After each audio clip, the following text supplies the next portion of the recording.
வணக்கம்.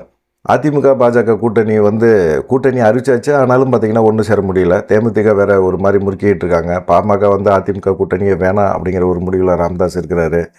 பாஜக வேற 84 சீட்டு கேட்டுக்கிட்டு இருக்காங்க அப்படிங்கிற மாதிரி ஒரு செய்தியெல்லாம் இருக்குது. இதனால் அதிமுகவும் தடுமாறிக்கிட்டு இருக்கு.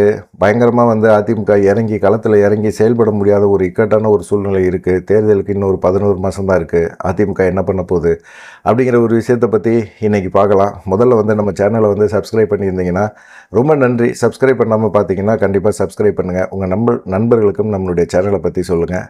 நன்றி. கடந்த ஏப்ரல் மாதம் அமித்ஷா தமிழ்நாட்டுக்கு வந்தார். 2 நாள் இங்கே தங்கியிருந்து எடப்பாடி பழனிசாமியை வீடியோ காலில் குருமூர்த்தியோட வீட்டுக்கு போய் அங்கேருந்து வீடியோ கால் போட்டு கூட்டணிக்குள்ளே வரீங்களா வரலையா, சிபிஐ அமலாக்கத்துறை ஏதாவது ஒன்று பண்ணி பயங்கரமான ஒரு ரைடை விட்டு உங்களை உண்டு இல்லைன்னு பண்ணிடுவோன்னு சொல்லி ஒரு மிரட்டி டகார்னு கூட்டணிக்குள்ளே கொண்டாந்து உட்கார வச்சுட்டாங்க. இது அதிமுக தொண்டர்கள் ஏற்றுக்கவே முடியல. அப்பையும் பார்த்திங்கன்னா அமித்ஷா என்ன சொன்னார், என்டிஏ கூட்டணி தான் இந்த தேர்தலில் வெற்றி பெறும், ஜெயிக்கும், கண்டிப்பாக என்டிஏ கூட்டணி தான் ஆட்சியில் உட்காரும் அப்படின்னு சொல்லிட்டு போனார். ஆனால் எடப்பாடி பழனிசாமி என்ன சொன்னார் அப்படின்னா, நான் அதிமுக கூட்டணி தான், அது என்டிஏ கூட்டணி கிடையாது, தமிழ்நாடை பொறுத்த வரைக்கும் அது அதிமுக கூட்டணி, நான் தான் முதலமைச்சர் வேட்பாளர் அப்படின்னு சொன்னார். முதலமைச்சர் வேட்பாளராக அமித்ஷாவே எடப்பாடி பழனிசாமி ஓகே சொல்லிட்டு போயிட்டார். ஆனால் பாஜக வழக்கப்படி பார்த்திங்கன்னா வெற்றி பெற்ற பிறகு தான் முதலமைச்சர் தேர்வு பண்ணுவாங்க. அதனால் எடப்பாடி பழனிசாமி இன்றைக்கி வேணால் சொல்லிக்கலாம். ஆனால் நாளைக்கு பாஜக கூட்டணி வெற்றி பெற்றுச்சு அப்படின்னா கண்டிப்பாக அவங்க முதலமைச்சர் வேட்பாளரை மாற்றுறதுக்கு வாய்ப்புகள் அதிகமாக இருக்குது அப்படிங்கிற மாதிரி சொல்கிறாங்க. அதே போல் பார்த்திங்கன்னா கட்சியில் இருக்க மேல்மட்ட நிர்வாகிகள் தான் அதிமுக பாஜகவுக்குள்ளே பேச்சுவார்த்தை நடத்துகிறாங்க. மற்றபடி கீழே இருக்கிற இறங்கி வேலை பார்க்குற தொண்டர்களுக்குள்ளே இன்னும் ஒரு ஒற்றுமையே வரல. என்ன பண்ணுறதுன்னு தெரியல. நிர்வாகிகளை வச்சுட்டு அவர் எதுவுமே பண்ண முடியல. அதே சமயத்தில் பார்த்திங்கன்னா இவங்க ஏன் கூட்டணி அமைச்சாங்க அப்படிங்கிற விஷயத்தை பற்றி எடப்பாடி பழனிசாமி தொண்டர்களுக்கோ நிர்வாகிகளுக்கோ எதை பற்றியுமே சொல்லவே இல்லை. அதுதான் தொண்டர்கள் ரொம்ப விரும்பவே இல்லை. எடப்பாடி பழனிசாமி ஏன் இப்படி இருக்கிறாரு அப்படிங்கிற மாதிரி.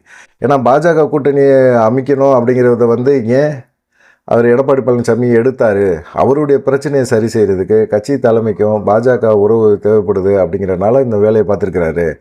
அதே போல் பார்த்திங்கன்னா கொங்கு பெல்ட்டில் இருக்க சில முக்கியமான தலைவர்கள் வேலுமணி, தங்கமணி, அதே போல் முக்கியமான நபர்கள் எல்லாமே பார்த்திங்கன்னா ஊழல் வழக்கில் சிக்கியிருக்கிறாங்க. இந்த ஊழல் வழக்கிலேருந்து தங்களை காப்பாற்றிக்கணும் அப்படின்னம்னா அதிமுக அப்படிங்கிற ஒரு கட்சியை அடகு வச்சே தான் ஆகணும். அப்படி அடகு வச்சா தான் பண்ண முடியும் அப்படிங்கிற மாதிரி இருக்காங்க. பாஜகவுக்கு கொங்கு பெல்ட்டில் ஓரளவுக்கு செல்வாக்கு இருக்குது அப்படின்னாலும் இப்படி ஒரு பாஜகவோட கூட்டணி அப்படிங்கிறது ஏற்றுக்கவே முடியாது அப்படிங்கிறது தான் அவங்களுடைய வேதனையாக இருக்குது. அதே போல் வடக்கு மாவட்டம், மத்திய மாவட்டம், தென் மாவட்ட நிர்வாகிகளுக்கு பாஜகவோட உதவி தேவையே படாது, தேவையும் இல்லை. அதனால் பாஜகனால் எந்த பிரயோஜனமும் கிடையாது. ஏன் அந்த கட்சியோட கூட்டணி வச்சிங்க? உங்களுடைய சுயநலம் தானே. கட்சியை கொண்டு போய் அடகு வைக்கிறீங்களே, உங்களுக்கு மேலே வழக்கு இருக்குது, உங்கள் மேலே ஊழல் இருக்குது, உங்கள் குடும்பத்தார் மேலே வழக்கு பதிஞ்சிருவாங்க அப்படிங்கிற ஒரு பயம் இருந்துச்சுன்னா நீங்கள் எதுக்காக கட்சியை கொண்டு போய் அடமானம் வைக்கிறீங்க? அப்போ தொண்டர்களோட உணர்வுன்னு ஒன்று இருக்குல்ல, அதுக்கு என்ன பண்ணுறது? அதுக்கு பதில் சொல்லணும்ல. யார் சொல்லணும்? நான் தான் கட்சியோட பொதுச் செயலாளர் அப்படின்னு சொல்கிறேன், எடப்பாடி பழனிசாமி தான் சொல்லணும். ஆனால் அவர் சொல்ல மாட்டேங்கிறாரு. கிட்டத்தட்ட பார்த்திங்கன்னா 9 மாவட்டங்களில் சென்னை, திருவள்ளூர், காஞ்சிபுரம், கரூர், திருச்சி, பெரம்பலூர், அரியலூர், மயிலாடுதுறை, ராமநாதபுரம் இப்படி 9 மாவட்டங்களில் 55 தொகுதியில் அதிமுகவுக்கு எம்எல்ஏகளே இல்லை. அதே போல் பார்த்திங்கன்னா செங்கல்பட்டு, ராணிப்பேட்டை, வேலூர், திருப்பத்தூர், கள்ளக்குறிச்சி, நீலகிரி, நாகை, திருவள்ளூர், தஞ்சாவூர், புதுக்கோட்டை, சிவகங்கை, தேனி, விருதுநகர், தூத்துக்குடி இப்படி 14 மாவட்டங்களில் இருக்கும் 68 தொகுதிகளுக்கு எத்தனை எம்எல்ஏக்கள் இருக்காங்க அப்படின்னு பார்த்திங்கன்னா 14 எம்எல்ஏக்கள் தான் இருக்கிறாங்க. 68 தொகுதிக்கு 14 எம்எல்ஏக்கள் தான் இருக்கிறாங்க. அப்போது அதிமுக இந்த சைடெல்லாம் பலகீனமாக இருக்குது. என்ன காரணத்துக்காக பலகீனமாக இருக்குது அப்படிங்கிறத பார்க்கணும். 2021 இதில் சட்டமன்ற தேர்தலில் பாஜகவோட கூட்டணி வச்சு தான் நின்றாங்க. ஆனால் அதிமுக பாஜகவுக்கு பெருசாக ஒன்றும் 23 மாவட்டங்களில் ஒன்றுமே இல்லை. கூட்டணி வச்சதுனால எந்த விதமான பிரயோஜனமும் இல்லை, அதனால் வெற்றியும் இல்லை. அப்படிங்கும்போது எதுக்காக பாஜகவோட நீங்கள் கூட்டணி வைக்கிறீங்க? அதிமுகவுக்கு தனியான ஒரு செல்வாக்கு இல்லையா அப்படின்னு கேட்டிங்கன்னா இல்லை. அவ்வளோதான். இன்றைக்கி சூழ்நிலைக்கு அப்படி தான். நாடாளுமன்ற தேர்தல் வரைக்கும் பார்த்திங்கன்னா பாஜகவோட கூட்டணி அப்படிங்கும்போது 21% வச்சுருந்தாங்க. ஏறக்குறைய பார்த்திங்கன்னா அதிமுகவுக்கு இணையான ஒரு இதை கொண்டு வச்சுருந்தாங்க, 18.5%. இன்றைக்கி இப்போ நாடாளுமன்ற தேர்தல் முடிஞ்ச பிறகு அண்ணாமலை இருக்கிற வரைக்கும் பார்த்திங்கன்னா பாஜகவோட வாக்கு வங்கி சதவீதம் 21%. அதிமுகவுக்கு மேலேயே போயிடுச்சு. அப்படின்னு தான் ஒரு சர்வே சொல்லியிருக்கு. அப்படிப்பட்ட ஒரு சூழ்நிலையில் எப்படி வந்து பாஜகவோட நீங்கள் கூட்டணி வச்சிங்கன்னு அதிமுககாரங்க நிர்வாகிகள் எல்லாமே பேசுகிறாங்க, புலம்புறாங்க அப்படின்னா, எதுக்காக நீங்கள் கூட்டணி வச்சிங்க அப்படிங்கிற ஒரு விஷயத்த வந்து கண்டிப்பாக எடப்பாடி பழனிசாமி சொல்லி தானே ஆகணும். அவங்க சொல்கிற காரணங்கள் எல்லாமே பார்த்தீங்கன்னா, அண்ணாமலை வந்து நம்ம தலைவர்கள்லாம் இழிவாக பேசிட்டாருப்பா, ரொம்ப கேவலமாக பேசிட்டாரு. இது ஒரு காரணமாய்யா? இதெல்லாம் ஒரு காரணமா?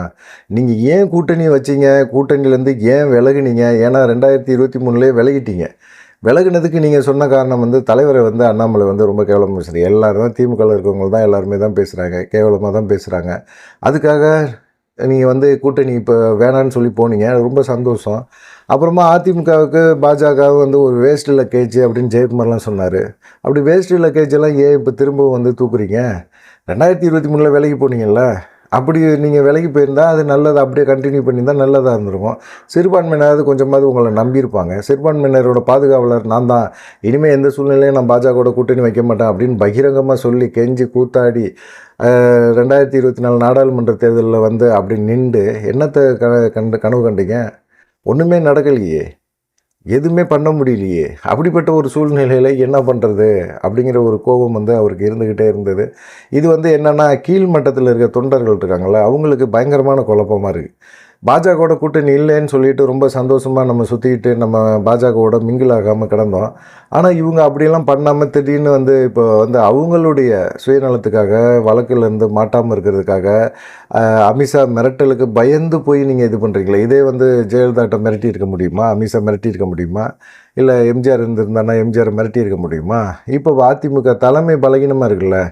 கடைசி வரைக்குமே பாஜக மிரட்டலுக்கு எந்த விதத்துலையும் பணியாமல் சிறைக்கு போகிறாந்தா கூட போக தயார் அப்படின்னு சொல்லிட்டு சிறையில் போயிட்டு வந்தாங்கள்ல ஜெயலலிதா. அந்த துணிச்சல், அந்த தெம்பு எங்கே இப்போ இருக்கிற தலைமைக்கு யாருக்கு இருக்குது? ஒருத்தங்களுக்கும் இல்லையே அப்படிங்கிற மாதிரி தான் இருக்குது. சரி, இவங்க 2 பேருமே போராட்டம் பாஜக சார்பாக வந்து இந்த பாகிஸ்தான் மேலே நடந்த ஆப்ரேஷன் சிந்தூர் இந்த சம்மந்தமாக வெற்றி அப்படின்னு சொல்லி அவங்க தேசிய கொடியை தூக்கிட்டு பேரணி நடத்துகிறாங்க. இதில் அதிமுக பங்கு பெறுதா அப்படின்னா பங்கு பெறலை. 2 பேரும் கூட்டணி அமைச்சு 3 மாதம் ஆச்சு. கூட்டணி அமைச்சு 3 மாதம் ஆன பிறகு 2 பேருமே என்ன செஞ்சுருக்கணும்? எந்த போராட்டம் அறிவித்தாலும் அவங்க அதில் கலந்துக்கணும். அதை கலந்துக்க மாட்டேறாங்க. இப்போ அரக்கோணத்தில் ஒரு பெண் பாலியல் புகார் கொடுத்தது, அவன் மேலே திமுக நிர்வாகி மேலே நடவடிக்கை எடுக்கலைன்னு சொல்லி வளர்மதி மேலே ஒரு ஆர்ப்பாட்டம் பயங்கரமாக பண்ணாங்க. சரி, அங்கே போய் ஏன் கலந்துக்கல? பாஜக கலந்துக்கல, ஒசூரில் கலந்துக்கல, கோயம்புத்தூரில் நடந்த ஆர்ப்பாட்டங்களில் அதிமுக மட்டும் தனியாக நடத்துகிறாங்க. சென்னையில் தரமணியில் முன்னாள் அமைச்சர் வளர்மதி இப்போ இந்த சொத்து வரி உயர்வு குறித்து ஒரு ஆர்ப்பாட்டம்லாம் பண்ணாங்க, அவங்கள கைதெல்லாம் பண்ணாங்க. இப்படி எந்த விழா நடந்தாலும் சரி, இவங்க பாஜக சார்பாக யாரையுமே கூப்பிட்றதே கிடையாது. அதிமுக அவங்க தனியாக போராட்டம் நடத்துகிறாங்க, இவங்க பாஜக இவங்க தனியாக போராட்டம் நடத்துகிறாங்க. ஆனால் இந்த 2 பேருமே யாரை எதிர்த்து போராட்டம் நடத்துகிறாங்கன்னா திமுக எதிர்த்து. அப்போ திமுக எதிர்த்து ஒன்றிணையணும், ஒன்றிணைஞ்சு செயல்படணும் அப்படின்னு சொல்கிற இவங்க ஏன் ஒரு ஆர்ப்பாட்டத்தை போராட்டத்தை கூட ஒன்றிணைந்து இவங்களால செயல்படுத்த முடியல அப்படிங்கிற ஒரு விஷயந்தான். இப்போ என்னன்னு கேட்டிங்கன்னா, அதிமுக நடத்துகிற ஆர்ப்பாட்டத்தில் பாஜக கலந்துக்கிட்டாங்க, அந்த ஏரியா பாஜகக்காரங்க கலந்துக்கிட்டாங்க அப்படின்னா அதிமுகவினரோட பாஜக கும்பல் அதிகமாக இருக்கும் அப்படிங்கிறது அவங்களுக்கு ஒரு பயம். இப்போ நம்ம ஆர்ப்பாட்டம் நடத்தினாலும் அதை பாஜக ஸ்கோர் பண்ணிட்டு போயிடுவாங்க அப்படிங்கிற ஒரு எண்ணம் அவங்களுக்குள்ளே இருக்குது, நிர்வாகிகளுக்குள்ளே இருந்துக்கிட்டே இருக்குது. அதனால அவங்க பயப்படுறாங்க. என்ன பண்ணுறதுன்னு அவங்களுக்கும் தெரியல. கூப்பிடலாமா வேணாமா? தலைமை என்ன சொல்லுதோ அதை தானே செய்ய முடியும். நீங்கள் தனியாக செய்கிறீங்களே ஏன்பா அப்படின்னு தலைமை கூப்பிட்டு கண்டிச்சா இவங்க என்ன சொல்கிறாங்க, அவங்க ஸ்கோர் பண்ணிட்டு போயிடுவாங்க, அப்புறம் அவங்க நடத்தின ஆர்ப்பாட்டம் போராட்டம் மாதிரி ஆகி போவோம், நம்ம இவ்வளோ செலவு பண்ணி நம்ம பண்ணுற இந்த ஆர்ப்பாட்டம் மக்கள் மத்தியில் தெரியாமல் போயிடும். ஏற்கனவே அதிமுக வந்து ஒரு அழிச்சிக்கிட்டு இருக்காங்க, பாஜக அப்படிங்கிற ஒரு பேர் இருக்குது. இந்த மாதிரி சூழ்நிலையில் நம்மளே அவங்களுக்கு வந்து நம்மளை அழிச்சிக்கிறதுக்கு அவங்களுக்கு ஒரு வாய்ப்பை ஏற்படுத்தி கொடுக்குற மாதிரி ஆயிடாதா அப்படிங்கிற மாதிரி இருக்காங்க. ஆனால் உண்மையிலேயே அது காரணம் கிடையாது. ஏன்னா தலைமையில் வந்து நிறைய பேர் வந்து ஒத்து போயிருக்கலாம், ஆனால் வந்து கீழ்மட்டத்தில் இருக்கிற தொண்டர்கள் இருக்காங்கள்ல, அவங்களால வந்து இதை ஏற்றுக்கவே முடியல. அதிமுக பாஜக கூட்டணியை ஏற்றுக்கவே முடியல. இன்னொரு 11 மாதம்தான் இருக்குது, என்ன பண்ணுறதுன்னு தெரியல. தேர்தலை சந்திக்கணும், இதுபோல் நிர்வாகிகளை வச்சுக்கிட்டு 2 பேருக்குமே மிங்கிள் ஆகாமல் இருக்கும்போது எப்படி வந்து நம்ம செயல்பட முடியும் அப்படிங்கிற மாதிரி ஒரு யோசனை இருக்குது. அது இல்லாமல் பார்த்திங்கன்னா, அதிமுகவோட மாவட்ட செயலர்கள் ஆலோசனை கூட்டம்லாம் எடப்பாடி பழனிசாமி போட்டார். இப்போ வந்து பார்த்திங்கன்னா, அவங்க குறி வைக்கிற தொகுதியெல்லாம் என்னென்னா, கடந்த முறை அதிமுக ஒரு 1000-2000 ஓட்டு வித்தியாசத்தில் தோற்ற இடங்கள் எல்லாமே பாஜக குறி வச்சிருக்கு. அண்ணாமலை மாநில தலைவராக இருக்கும்போதும் சரி, அவர் வெளியேறும்போதும் சரி, மாநில தலைவர் பதவியிலேருந்து அவர் வெளியே வந்தபோதும் சரி, அமித்ஷாட்ட ஒரு லிஸ்ட்டு கொடுத்தாரு. நாடாளுமன்ற தேர்தலில் பாஜக எங்கெங்கே வெற்றி பெற்றிருக்கு, சட்டமன்ற தொகுதிகளில் எந்தெந்த தொகுதிகளில் அதிக ஓட்டுகள் வாங்கியிருக்கு அப்படிங்கிற ஒரு லிஸ்ட் எடுத்து கொடுத்தாரு. நாடாளுமன்ற தேர்தலில் அதிமுகவோட கூட்டணி இல்லை. அந்த மாதிரி சமயத்திலேயே அவங்க எவ்வளோ தூரம் முன்னுக்கு இருந்தாங்க அப்படிங்கிறத லிஸ்ட் எடுத்து கொடுத்தாரு. அந்த லிஸ்ட்டின் படி இவங்க இப்போ என்ன செய்கிறாங்க, இறங்கி வேலை பார்க்குறாங்க அப்படிங்கிற மாதிரி தெரியுது. அதுலேயும் பார்த்தீங்கன்னா மாவட்ட செயலர்கள்லாம் ரொம்ப அதிருப்தியாக இருக்கிறாங்க. நம்ம போட்டி போடலான்னு நினைக்கிற தொகுதிகளில் பாஜகவினர் இறங்கி வேலை பார்த்துக்கிட்டு இருக்காங்க அப்படிங்கிற மாதிரி இருக்குது. இப்போ கிட்டத்தட்ட நிறைய இடங்களில் பார்த்திங்கன்னா ஒரு 1000 ஓட்டுக்கு குறைவான தொகுதிகளில் அதிமுக கடந்த சட்டமன்ற தேர்தலில் தோற்றுருக்கு. அதிமுக பாஜக கூட்டணி. அதே போல் 20 தொகுதிகளில் 2000 குறைவான வாக்கு வித்தியாசத்தில் தோற்றுருக்காங்க. இந்த இடங்களை எல்லாமே என்ன செய்கிறாங்க, மாவட்ட செயலாளர்கள், அதிமுகவோட மாவட்ட செயலாளர்கள் குறி வச்சு இறங்கி நம்ம கொஞ்சம் சப்போர்ட்டாக இருந்து செயல்பட்டோம்னா ஜெயிச்சிட முடியும் அப்படிங்கிற ஒரு நம்பிக்கையோட களத்தில் இறங்கலான்னு பார்த்தா, அதுக்கு முன்னாடியே அவங்க களத்தில் இறங்கி பாஜகவினர் இறங்கி வேலை பார்த்துக்கிட்டு இருக்காங்க. இந்த தொகுதியை எங்களுக்கு ஒதுக்கிட்டாங்க, ஏன் நாங்கள் கூட்டணி கட்சி சார்பாக இந்த தொகுதியெல்லாம் நாங்கள் வாங்கியிருக்கிறோம் அப்படிங்கிற மாதிரி சொல்கிறாங்க. இதெல்லாம் பார்க்கும்போது எப்படி இருக்கும்? டி நகர் சத்யா அவர் தென் சென்னையில் போட்டி போடுறாரு. வெறும் 137 வாக்கு வித்தியாசத்தில் தான் தோற்று போனார். இந்த இடத்துல யார் நின்றா ஜெயிக்க முடியும்? திரும்பவும் அதிமுக சார்பாக டி நகர் சத்யாவுக்கு தான் கொடுப்பாங்க. ஆனால் அவர் இப்போ போட்டி போட முடியாத ஒரு சூழ்நிலை ஏறி போச்சு. ஏன்னா அந்த ஏரியாவுக்குள்ளே தமிழிசை சவுந்தரராஜனும் களத்தில் இறங்கி அவங்க தேர்தல் பிரச்சாரத்தை பண்ண ஆரம்பிக்கிறாங்க. அவங்களுடைய இதை செயல்படுத்துகிறாங்க. எப்படியாவது நின்று இது ஜெயிக்கணும் அப்படிங்கிறதுக்காக அவங்க பார்க்குறாங்க. அதே போல் பாஜகவில் மிக முக்கியமான புள்ளியை பார்க்கப்படுற வினோஜ் பி செல்வம் அவரும் என்ன செய்கிறாரு, அவரும் அவருடைய ஆட்களை விட்டு இறங்கி வேலை பார்த்துட்டு இருக்காரு அப்படிங்கிற மாதிரி இருக்குது. அப்போ அதிமுகவில் கடந்த முறை 137 ஓட்டில் தோற்று போன சத்யா என்ன நினைப்பார்? இது என்ன, அது எடப்பாடி பழனிசாமி இப்படி பண்ணுறாரு, நம்ம தோற்று போன தொகுதி, குறைந்த ஓட்டில் தோற்று போன தொகுதி, இந்த முறை ஜெயிச்சிடலாங்கிற ஒரு நம்பிக்கையில் களத்தில் இறங்கி வேலை பார்க்கலான்னு போனால் நமக்கு முன்னாடி தமிழிசை சவுந்தரராஜன், செல்வம் இவங்கெல்லாம் வேலை பார்த்துட்ருக்காங்க. அப்போ இது கூட்டணி கட்சி கொடுத்துருவாரா அப்படிங்கிற மாதிரி இருக்குது. அதே போல் பார்த்திங்கன்னா நிறைய பேர் இப்போ அதிமுகவில் தென் சென்னையில் போட்டி போட்டால் வேளச்சேரியில் போட்டி போட்டார் அசோக் அப்படிங்கிறவர். அந்த இடத்துலையுமே பார்த்திங்கன்னா தமிழிசை சவுந்தரராஜன் வேலை பார்க்குறாங்க, எஸ்ஜே சூர்யாவும் வேலை பார்த்துட்ருக்கிறாரு. இப்படி நிறைய பேர் வேலை பார்க்குறாங்க. நிறைய பேருக்கு ரொம்ப கோபமாகவும் இருக்கிறாங்க, என்ன பண்ணுறதுனே தெரியல. அப்புறம் தென்காசி வடக்கு மாவட்ட செயலாளர் செல்வ மோகன்தாஸ் பாண்டியன், இவர் 370 ஓட்டு வித்தியாசத்தில் தான் தோற்று போனார். தென்காசியில் இந்த முறை பாஜக அங்கே குறி வச்சிட்ருக்கு. அப்போ அவர் என்ன செய்வார், செல்வ மோகன்தாஸ் பாண்டியன் அவருக்கு அங்கே சீட்டு கிடையாதுன்னு சொல்லிடுவீங்களா? சொன்னீங்கன்னா அதிருப்தி அதிகமாகுமா ஆகாதா? இப்போ கூட்டணி தொடர்பான பேச்சுவார்த்தையும் யாருமே பண்ணலை.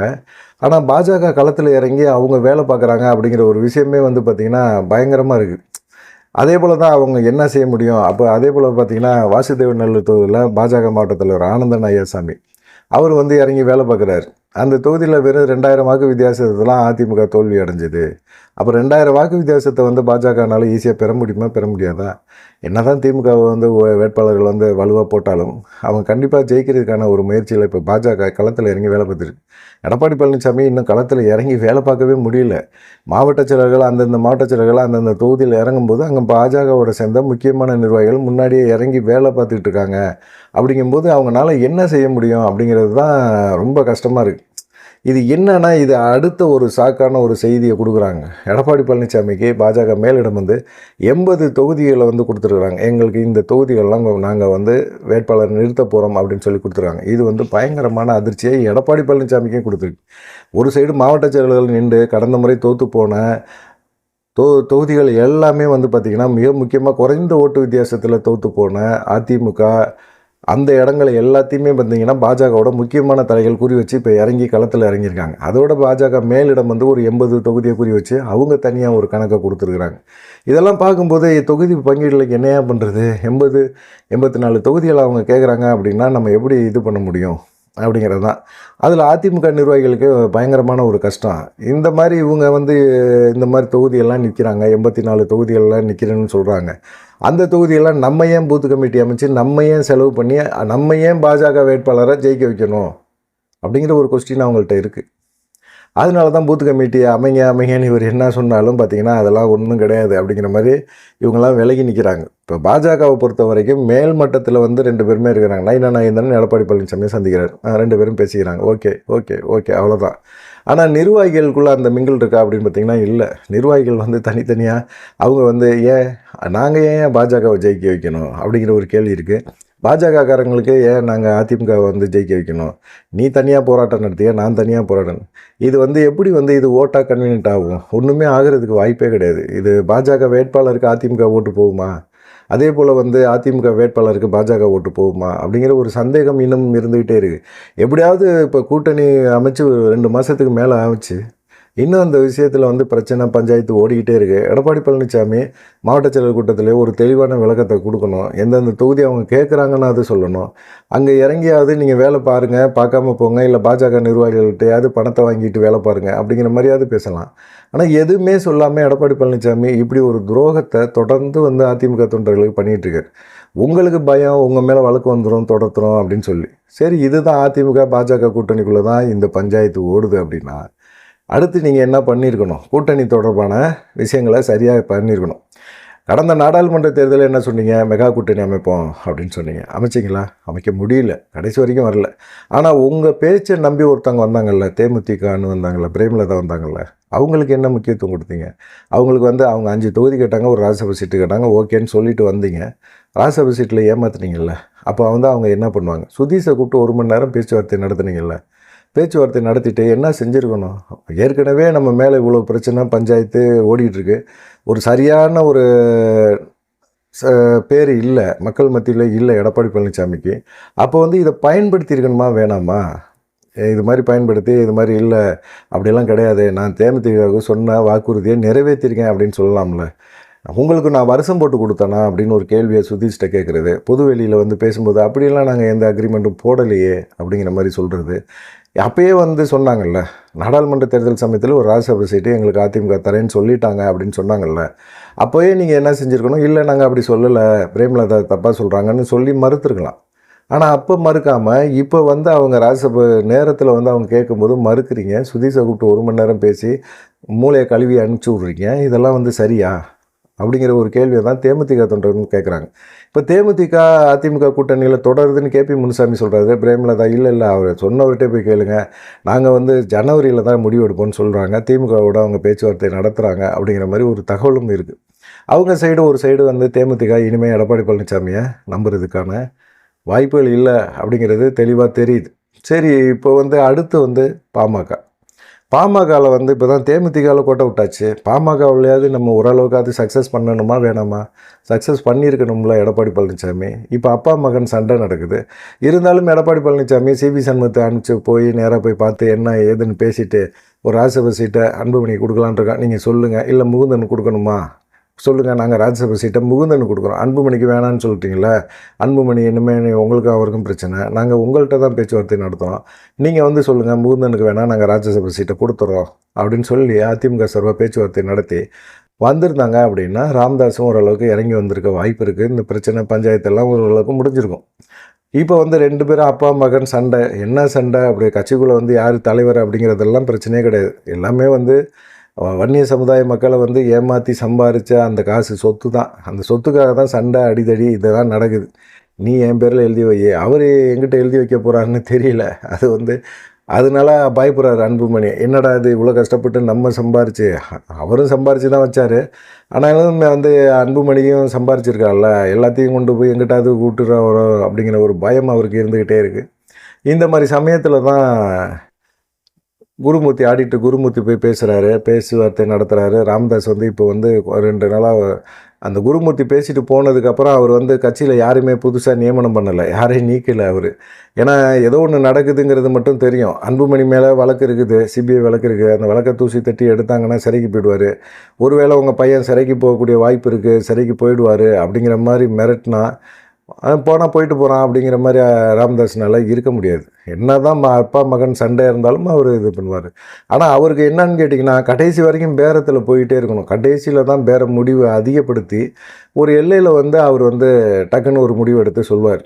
ஆனால் அதுதான் அவர் விரும்புகிறார். இப்போயே கூட்டணியில் வந்து நம்ம போயிட்டோம் அப்படின்னு சொன்னோம்னா நம்மளுடைய அரசியல் வந்து ஸ்டாப் ஆகிடும் அப்படிங்கிற ஒரு பயம் அவருக்கு இருக்குது. அதனால அவர் என்ன செய்கிறாரு, கடைசியில் நம்ம முடிவு எடுத்து சொல்கிறோன்னு சொல்கிறாரு. ஆனால் பாஜக கூட்டணி வேணான்னு தான் அவர் சொல்கிறாரு.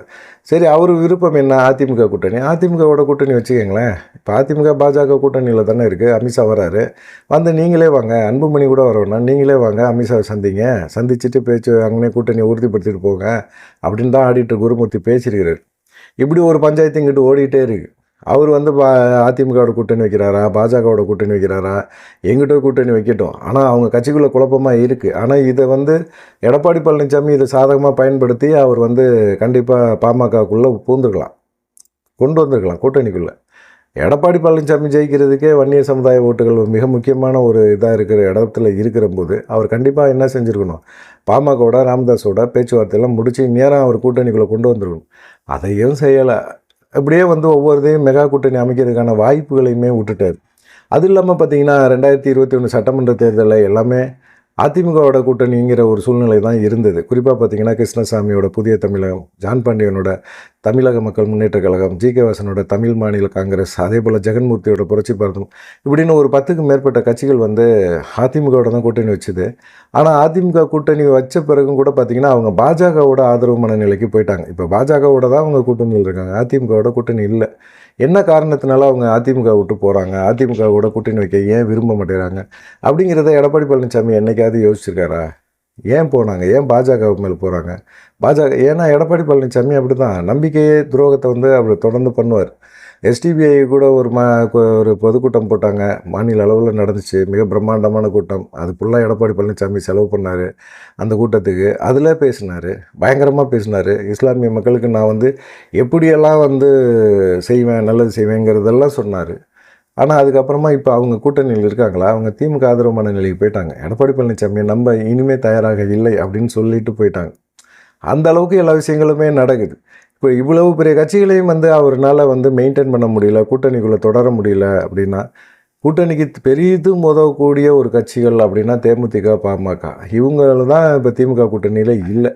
இவங்களே வந்து அவர் சேர்க்க முடியல அப்படின்னா எடப்பாடி பழனிசாமி என்னத்த மெகா கூட்டணி அமைக்க போகிறாரு அப்படிங்கிற ஒரு கேள்வி வருது.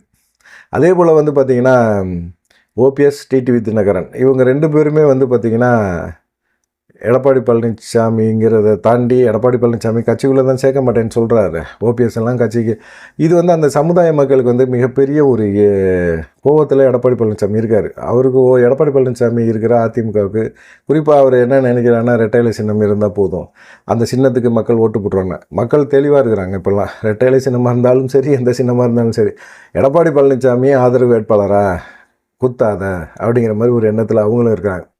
அதனால எடப்பாடி பழனிசாமி என்ன செய்கிறாரு, சரி நமக்கு வந்து எப்படியா இருந்தாலும் முக்குளத்தூர் வாட்டு வராது, நாடார் ஓட்டாவது நம்ம கொண்டு வரணும் அப்படின்னோம்னா இன்பதுரையை வந்து ராஜ்யசபை எம்பியாக்கு நாடார் ஓட்டை கொண்டு வருவோம் அப்படின்னு நினைக்கிறாங்க. ஆனாலும் பார்த்திங்கன்னா பெருசாக இன்பதுரைக்கான ஆதரவு இல்லை, எங்கள் சமுதாயத்துக்காக செஞ்சுருக்காங்க அப்படிங்கிற மாதிரி ஒரு எண்ணம் அந்த மக்கள் மத்தியில் போய் பெருசாக சேரவே இல்லை. அதனால் பெருசாக வந்து அந்த சமுதாயம் தென் மாவட்டங்களை பொறுத்த வரைக்கும் அவங்க வந்து யாருமே எடப்பாடி பழனிசாமிக்கே நெருக்கி இருக்க மாட்டாங்க அப்படிங்கிற மாதிரி தான் சொல்கிறாங்க. அது இல்லாமல் பார்த்திங்கன்னா இப்போ பாஜகவோட மாநில தலைவராக நயினா நாகேந்திரன் இருக்கார். முக்குளத்து சமுதாயத்து ஓட்டை வந்து நயினா நாகேந்திரன் வாங்கிடுவார். நயினா நாகேந்திரன் வாங்கிட்டார் அப்படின்னா நமக்கு வந்து அந்த சைடில் இருக்கிற ஓட்டுகள் வந்து நம்ம அதிமுகவுக்கு கிடச்சிருமில்ல, அதிமுக வேட்பாளருக்கும் கிடைக்கும்ல அப்படின்னு நினைக்கிறார். அது அத்தனையும் நயினா நாகேந்திரன் பேசி ஓட்டு வாங்கினார்னா அது பாஜக ஓட்டாக போயிடும். ஆனால் உண்மையிலே வந்து அதிமுகவோட வாக்கு வங்கி அப்படியே பாஜகவுக்கு மாறக்கூடிய ஒரு சூழ்நிலையை எடப்பாடி பழனிசாமி தானாக உருவாக்குறார். ஓபிஎஸ்ஸை கட்சிக்குள்ளே சேர்த்தோம்னா அவருக்கு கிடைக்க வேண்டிய வாக்குகள் ஃபுல்லாக பார்த்திங்கன்னா இப்போ பாஜக மூலம் நயினா நாகேந்திரனுக்கு கிடைக்கும் அப்படிங்கிற மாதிரி அவர் ஒரு தப்பான கணக்கை போடுறார். ஓபிஎஸ் தான், அவருக்கான வாய்ப்புகள் எல்லாமே அவருக்கு தான். அதே போல் டிடிவி தினகரனுக்கான வாய்ப்புகள் எல்லாமே அவருக்கான ஓட்டுகள் வந்து அவருக்கு தான் கிடைக்கும். அதனால் வந்து எடப்பாடி பழனிசாமி நினைக்கிற மாதிரியோ எடப்பாடி பழனிசாமி சொல்கிற மாதிரியோ கணக்கு போடுற மாதிரியோ நடக்கிறதுக்கு வாய்ப்புகள் அதிகமாக இல்லை அப்படிங்கிற மாதிரி சொல்கிறாங்க. அதனால் எடப்பாடி பழனிசாமி மெகா கூட்டணி அமைக்கிறதுக்கான வாய்ப்புகள் இல்லை, விஜயை நம்பிக்கிட்டே இருக்கிறாரு. விஜய் கூட பாஜகவோட பினாமி தான், பி டீம் தான் அப்படின்னு சொல்கிறாங்க. ஏன்னா திமுகவுக்கு போகக்கூடிய சிறுபான்மையினர் ஓட்டுகளை வந்து எடப்பாடி பழனிசாமினால் பிரிக்க முடியல அப்படிங்கிறத பாஜக உணர்ந்துட்டாங்க. ஏற்கனவே ரஜினிகாந்தை கொண்டு வந்து சிறுபான்மையினர் ஓட்டை பிரிக்கலாம் அப்படிங்கிற மாதிரி ஒரு எண்ணத்தில் இருந்தாங்க. ரஜினிகாந்த் வந்து வெளியேறிட்டார், கட்சி அரசியலுக்குள்ளே வரமாட்டேன்னு ஓடி போயிட்டார். விஜயை வச்சு கொண்டாடுறாங்க. விஜய் மூலமாக திமுகவுக்கு போகிற சிறுபான்மையினர் ஓட்டை பிரித்து திமுக வெற்றியை வந்து தடுக்கிறதுக்கான ஒரு கட்சியாக தான் தாவேகாவை கொண்டு வந்திருக்காங்க அப்படிங்கிற மாதிரி சொல்கிறாங்க பாஜக. அது எந்த அளவுக்கு உண்மை அப்படிங்கிறது தெரியல. இவர் எடப்பாடி பழனிசாமி தாவேகா வருவாங்க, கூட்டணிக்குள்ளே வைப்போம், பார்க்கலாம் அப்படிங்கிற மாதிரி எண்ணத்தில் பேச்சுவார்த்தை நடத்திட்டு இருக்காரு. ஒரு சைடு இந்த சைடு இப்படி ஒன்று பண்ணுறாங்க. தாவேகா, பாமக, தேமுதிக, ஓபிஎஸ், டிடிவி இவங்க எல்லாருமே ஒரு கூட்டணியை உருவாக்க போகிறாங்க அப்படிங்கிற மாதிரி ஒரு பேச்சு இருக்குது. இந்த கூட்டணி அமைச்சாங்கன்னு வச்சுங்களேன், மிக ஸ்ட்ராங்கான மிக முக்கியமான ஒரு கூட்டணியாக பார்க்கப்படும் அப்படிங்கிற மாதிரி சொல்கிறாங்க. ஏன்னா வெற்றி பெற கூட்டணி தான் இந்த கூட்டணி. கண்டிப்பாக அதிமுகவுக்கு மிகப்பெரிய ஒரு டஃப்பாக கொடுப்பாங்க. அப்படிங்கிறதுனால விஜயும் வந்து எந்த பேச்சுவார்த்தையும் நடத்தாமல் அமைதியாக இருக்கிறாரு அப்படிங்கிற மாதிரி சொல்கிறாங்க. சரி, இதுதான் இன்றைக்கி அரசியலில் ஒரு களம், ரொம்ப பரபரப்பான ஒரு அரசியல் களமாக இருக்குது. நீங்கள் என்ன நினைக்கிறீங்க இந்த அரசியலை பற்றி? எடப்பாடி பழனிசாமி போடுற கணக்கு தப்பா சரியா?